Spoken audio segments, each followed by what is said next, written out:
કે પબ્લિક માંથી કાયમ 5 લાખ રૂપિયા કમાઈને મીરા આવે છે, તો પબ્લિક એવું ગાંડું થઈ ગયું નથી કે મને કાયમના 5 લાખ પબ્લિક આપી દે. અને અમારા અખાડાની અંદર પાવલી ભાગ મારા ગુરુનો બને છે, પાવલી ભાગ મારો બને છે, અને જે પણ બીજો ભાગ વધે છે મારા કિન્નરોનો, એ એવું કહે છે કે મને 1000 રૂપિયા આપી દે છે ને મીરનું બધું આ તો મીર અત્યારે ઘરે જામનગરની અંદર ભાડે રહે છે. 2 વર્ષથી મારે એમને કોઈ પણ એવો હોત તો એને બંગલો મેં લઈ દીધો હોત, એમને સરસ મજાના ગાડીઓ લઈ દીધું હોત. ગાડીઓની તો બધું મારા ગુરુના નામે છે, મારા નામે છે. જ્યારે મારે રાજકોટની અંદર નહીં રહેવાનું થાય ત્યારે બધું મારા ગુરુને સોંપવાનું થાય. કેવું? બાકી અત્યારે મારી પાસે જે પણ કાંઈ છે એ મારા ગુરુનું છે, અખાડાની વસ્તુ છે. અને નિકિતાનું એવું કહેવાનું થાય છે કે મને બધું દઈ દ્યો એમ. પૈસાનો વિવાદ છે, ગાડીનો વિવાદ છે કે બીજો કોઈ વિવાદ છે? પૈસાનો વિવાદ તો વિવાદ ચાલુ ત્યાંથી થયો છે કે એને રાજકોટની અંદરમાં પરાણે માગવું છે, પબ્લિકોને હેરાન કરવા છે, બરોબર છે.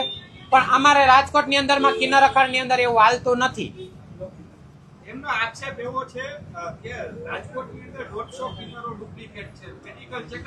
મેડિકલ ચેકઅપ કરાવો તમારે, એનો કોઈ વાંધો નથી. કિન્નર ડુપ્લિકેટ ને ઓરિજિનલ માં શું ફેર હોય તમે લોકો મને જવાબ આપજો. એને આક્ષેપ એવો કરેલો છે તો ઉપરથી કોઈ કિન્નર બનીને આવતો નથી, માના પેટમાંથી બનીને આવતો નથી કિન્નર. કિન્નર તો રાજકોટમાં જન્મ થયો તો કિન્નર રાજકોટમાં જ બને છે. અને રહી વાત ઓપરેશનની, કે ઓપરેશન કરાવ્યા પછી કિન્નર ઓરિજિનલ થઈ જાય છે, તો એ વાત તદ્દન ખોટી છે. કિન્નર ઓરિજિનલ જ હોય છે, ચાહે ઓપરેશન થયા પહેલા અથવા ઓપરેશન થયા પછી.